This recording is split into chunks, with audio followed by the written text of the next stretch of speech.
That he is softening his word on deporting millions of undocumented immigrants, now saying this. I don't think it's a softening. I think it's... But 11 million people are no longer going to be I've had deported. people say it's a hardening, actually. But not all he said in our conversation today. He also closed off the path to legal status for undocumented immigrants just 24 hours after and setting off a storm within his base. And immigration is far from all we talked about this afternoon at a campaign stop in New Hampshire. As you'll see shortly, he also more than doubled down on his speech last night, calling Hillary Clinton a bigot. For her part, Secretary Clinton was on the stump today, laying out a verbal indictment of Donald Trump. That happened in Reno, Nevada. Our Jeff Zeleny is there. It was, Jeff, a blistering attack by Hillary Clinton on Donald Trump. Anderson, we've heard so many speeches at this point in the campaign about Donald Trump from Hillary Clinton, but this one was different in tone and substance. There was no mocking of his ability to serve in the Oval Office. There was no sort of playing, about his business record. This was about race, what he believes. She said that he is divisive. She says he's radical. And she said he's unprecedented in American politics. Thank you. It's like nothing we've heard before from a nominee for President of the United States. From the start, Donald Trump has built his campaign on prejudice and paranoia. He is taking hate groups mainstream and helping a radical fringe take over the Republican Party. His disregard for the values that make our country great is profoundly dangerous. And interesting, the audience of this speech, she was trying to reach some Republicans, Anderson. She was talking about Bob Dole, George W. Bush, John McCain, gave specific examples from each of them, how they, tried not to hate, how they reached out and tried to put racism aside. She said Donald Trump is something altogether different. So it was more than extending a hand to Republican. She was urging them to sort of study what Donald Trump is saying and to come over to her campaign. Of course, it's an open question if she is a credible messenger to many Republicans in this country. Right, and of course I asked Donald Trump about that. You'll hear from him shortly. Jeff, she was clearly looking to link Trump to the so-called alt-right conservative group. Did she offer any specifics? Anderson, she offered several generalizations, mainly through the Breitbart website. Of course, Steve Bannon now, that the chief of Breitbart is now the CEO of the Trump campaign. So she used a lot of Breitbart headlines. She even read some of them, some incendiary headlines, some racist headlines, anti-immigrant, anti-Muslim sentiment. She mentioned David Duke. She mentioned white supremacy. But it is difficult to tie Donald Trump directly to any of these. She talks about how he has been talking about these things on the campaign trail, but she's talking about how his language was dangerous. But again, tying him directly to any of these specific things is difficult. And of course, he would push back on that. Yeah, and he did today. Jeff Zeleny. Jeff, thanks very much. Before leaving for New Hampshire, Donald Trump held a roundtable with members of the African American and Latino communities. He and I spoke about that as well.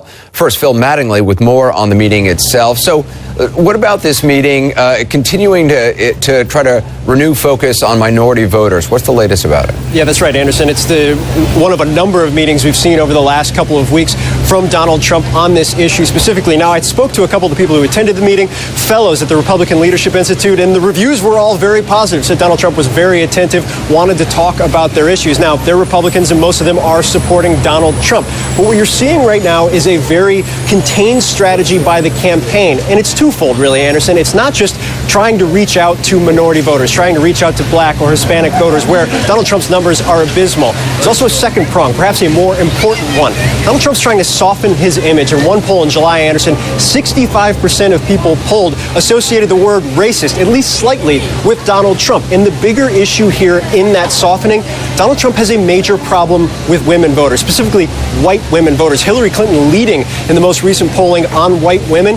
That's a group Mitt Romney won by 14 points, according to exit polls back in 2012. When you talk to Republican consultants, Republican officials who are paying attention to this, they believe Donald Trump needs to soften, and that's exactly what he's trying to do with meetings like the one he had today. Yeah, on the issue of immigration, his campaign has already postponed a long-awaited speech on the issue. It's supposed to take place this week. Any more news on that?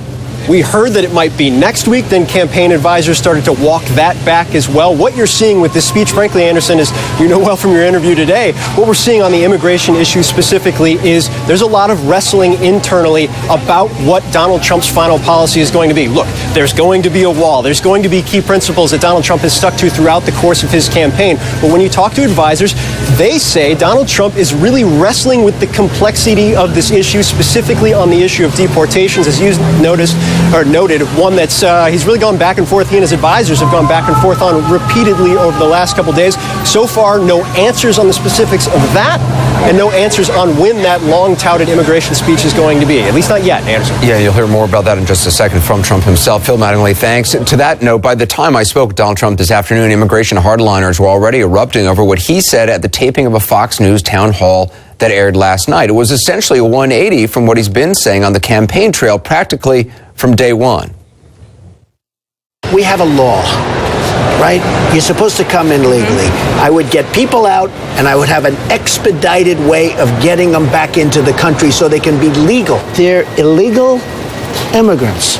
They got to go out. But how do you do it in a practical way? You really think you can round up 11 million people? You know what? At some point, we're going to try getting them back, the good ones. You're going to have a deportation force, and you're going to do it humanely. Are you going to be sending in officers? We're going to be sending in people in a very into people's nice homes way to get them out. We're going to be giving notice. We're going to be saying you have to go. We have at least 11 million people in this country that came in illegally. They will go out. They will come back. Some will come back, the best, through a process. They have to come back legally. So that was Donald Trump's position before the Hannity town hall throughout much of the primary. Here's the 180 he said on Hannity. And there certainly can be a softening because we're not looking to hurt people. We want people. We have some great people in this country. We have some great people in this country. So, but we're going to follow the laws of this country. And you know, we have what people don't realize. What people don't realize, we have very, very strong laws. And that, as we said, made a lot of hardliners furious. It also set off plenty of snarky comments, including from Jeb Bush, who said that Trump's new policy looked a lot like his. That's where things stood when I met with Donald Trump at a campaign stop in Manchester, New Hampshire today. Here's part one of our exclusive conversation. One of the big things you talked about during the primaries, and we had interviews about this, you talked about it during debates, 11 million undocumented immigrants in this country, they got to go. The good ones can come back in, you said. They could put a door in the wall. The good ones can come back in. It's going to be done humanely, you said. There'll be a deportation force. That's no longer, it seems, there have been some contradictory statements lately, but that seems that's no longer your policy. I don't even know. Is that your policy? Let me just tell you what my policy is, and I'm not going to go into all of it because we're doing a speech in a week on immigration, which I think will explain it in even greater detail. But we're going to build a great wall. The wall is going to be paid for by Mexico. People are not going to be able to tunnel because we're going to have tunnel technology. We're going to have all sorts of things on this wall. There's going to be a real wall. Drugs will stop flowing into our nation and poisoning our youth and everybody else. We're going to have all sorts of E-Verify and everything you can think of in terms of immigration. People will not come into our country illegally. We're going to fix that. We are going to make it so that like it's never been before. I don't know if you know, but the Border Patrol agents, 16,500 Border Patrol agents endorsed Donald Trump. They've never done that for a presidential candidate before because they're great people that want to do their job. So they don't want to stand there and watch people pour through our borders. The 11 million Let me explain. We're going to build a wall. We are going to build a real wall, a wall that absolutely works, and they do absolutely work if it's done properly. Right now, it's a joke. You have walls that are this high. Okay, that's number one. We are going to stop illegal immigration pouring into our country. My first day in office, I am going to notify law enforcement authorities that all of the bad dudes, and we have a lot of them, that are here illegally, that are the heads of gangs and drug cartels and all sorts of people. And there are probably millions of them, but certainly hundreds of thousands, big numbers. They're out. They're out. Excuse me. The police know who they are. I've spoken to many police. The police know who they are. They deal with them all the time. They're nothing but problems. We're going to end sanctuary cities. We're going to run a country like it's supposed to be run. We're going to have borders, very strong borders. And after that, we're going to see what happens. But we are going to find people, and we're getting immediately, and I mean first hour of the first document I will sign will say, get the bad ones out of this country, bring them back where they came from. But I know I got to follow up. You said on Hannah, you used the word softening. Even last night on Hannah, you talked about... Well, I don't think it's a softening. I think it's... But 11 million people are no longer going to be deported. I've had people say it's a hardening, actually. But 11 million who have not committed a crime, there's going to be a path to legalization. Is that right? You know it's a process. You can't take 11 at one time and just say, boom, you're gone. We have to find where these people are. Most people don't even know where they are. Nobody even knows if it's 11. So it's still possible. It could be 30 and it could be 5. Nobody knows what the number is. But if somebody hasn't committed a crime, let me explain. Will they be deported? Let me tell you what. We know the bad ones. We know where they are, who they are. We know the drug cartel people. We know the gangs and the heads of the gangs and the gang members. Those people are gone. But that's a huge number. No, it's not. But that's Jeb Bush's policy. I mean, essentially... I don't know anything about Jeb Bush. He wasn't building a wall. Jeb Bush wasn't building a wall. Jeb Bush wasn't making strong borders, and I'm not knocking Jeb Bush, but I was with him for a long time. Right, but he was mocked for saying that, look, you can't deport 11 million people. It now seems like, I know you're not really focusing on... First, I want to see what's going to happen. We're going to deport many people, many people. The vast majority of those 11 million are not criminals. Well, we don't know that. We're going to find out who they are. We have crime all over this country. If they haven't committed a crime, is there going to be a path to legalization? First thing we're going to do, citizenship. No, there's not a path. There is no path to legalization. You talked about paying back taxes on Hannity. Unless people leave the country, well, when they come back in, if they come back in, then they can start paying taxes. So they still have to leave the country. But there is no path to legalization unless they leave the country and come back. So means of the 11 million who are here, even if they haven't committed a crime... Well, you don't know. Again, you keep saying 11 million. You don't know what the number is. You know, millions of people... Many, that's the estimate. And using the existing laws of our country, millions of people are deported every year. Right. You know that, right? You know, people don't talk about that. It's Obama. They don't talk about that. Right. No, but you have a lot of people being deported. We're going to do that vigorously. We're going to go with the laws that are existing.